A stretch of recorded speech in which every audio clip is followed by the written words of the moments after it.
Bonjour bien-aimés frères et sœurs en Christ de matinée glorieuse.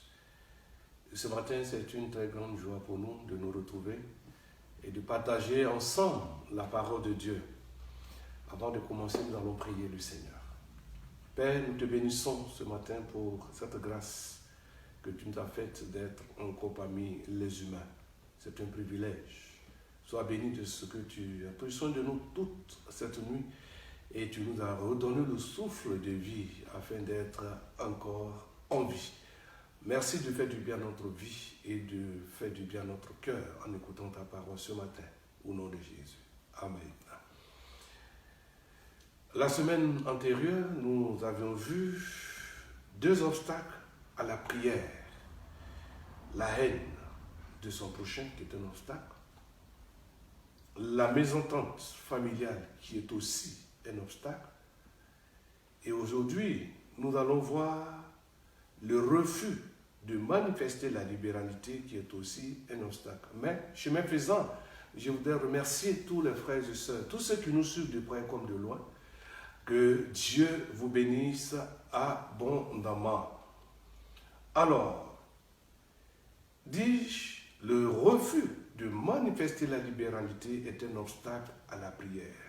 Mais avant de poursuivre notre argumentation, voyons qu'est-ce que c'est que la libéralité.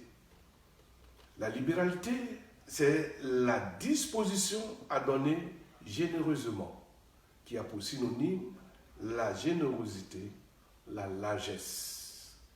Alors posons-nous la question ce matin, pourquoi le refus de manifester la libéralité est un obstacle à la prière? Pour répondre, nous allons lire ensemble dans plusieurs passages des Saintes Écritures, Proverbes chapitre 21, le verset 13. Alors, nous commençons avec Louis II. Louis II dit ceci: celui qui ferme son oreille au cri du pauvre criera lui-même et n'aura point de réponse. François Courant, quant à lui, dit: qui fait la sourde oreille au cri de l'indigent n'obtiendra pas de réponse quand il l'appellera au secours. Parole vivante dira: la personne qui ferme ses oreilles au cri d'un malheureux ne recevra pas de réponse quand elle l'appellera au secours. La Bible David Martin, quant à elle, stipule en disant: celui qui bouche son oreille pour nuire, point le cri du chétif, criera aussi lui-même et on ne lui répondra point. Donc, dans ces différentes versions, nous voyons que la libéralité est très importante. Celui qui ferme ses oreilles, celui qui n'intervient pas pour soutenir et aider un frère, une sœur, lorsqu'il sera dans le besoin, lorsqu'il criera, Dieu ne répondra pas. Donc, notre générosité doit s'exercer envers les nécessiteux. C'est pourquoi Jacques nous dit, Jacques chapitre 1, verset 27, dans la version Parole vivante, voici ce que dit Dieu le Père. Il considère comme la religion pure et authentique, c'est prendre soin des orphelins et des veuves dans leur détresse et se garder de toute tâche due à l'influence de ce monde. En d'autres termes, dis-je, prendre soin des nécessiteux. De sorte que le jour, quand tu seras dans le besoin que tu vas crier, c'est-à-dire tu vas prier, alors Dieu t'entendra. Dieu ne fera pas aussi la sourde oreille, mais il t'entendra et il t'exaucera. Proverbe chapitre 19 et le verset 17 dit: celui qui a pitié du pauvre prête à l'Éternel, qui lui rendra selon son œuvre. Parole vivante. Matthieu chapitre 5 verset 7: heureux les miséricordieux, car ils obtiendront miséricorde. Donc si tu es miséricorde, le jour que tu auras besoin de cette manifestation miséricordieuse de Dieu, alors Dieu se manifestera aussi. Il prêtera attention à ta prière et il t'exaucera. Mais si tu restes indifférent, le jour que tu vas crier, lui aussi restera indifférent. Jacques chapitre 2, verset 14 à 17, nous dit ceci, dans la version Parole vivante. Mes frères, que servira-t-il à quelqu'un de dire qu'il a la foi s'il n'a point les œuvres? Cette foi le peut-elle sauver? Et si un frère ou une sœur sont nus et qu'ils manquent de la nourriture de chaque jour, et que quelqu'un de vous le dise, allez en paix, chauffez-vous et vous rassasiez, et que vous ne leur donnez point ce qu'il est nécessaire pour le corps, à quoi cela sert-il? Il en est de même de la foi. Si elle n'a pas les œuvres, elle est morte en elle-même. Il ne suffit pas de dire « j'ai la foi ». Il ne suffit pas de dire « j'ai le charisme, j'ai la puissance, j'ai l'autorité ». Il ne pas prendre soin de nécessité ou des nécessités le jour où tu crieras. Dieu ne te répondra pas.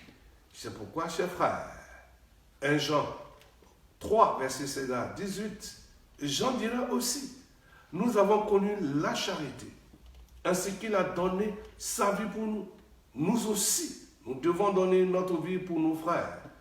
Or, celui qui aurait des biens de ce monde et qui, voyant son frère dans le besoin, lui ferme ses entrailles, comment l'amour de Dieu demeure-t-il en lui? Mes petits enfants, n'aimons pas de parole ni de la langue, mais en action et en vérité. Oui, il ne faut pas aimer, il ne faut pas parler, mais il faut agir. Il faut manifester la libéralité. Alors Dieu te bénira et Dieu fera du bien à ta famille. Alors pour terminer, lisons ensemble Matthieu chapitre 25, le verset 31 à 40 en guise de conclusion par rapport à la libéralité. Lorsqu'on ne la manifeste pas, ça sera un obstacle à notre prière.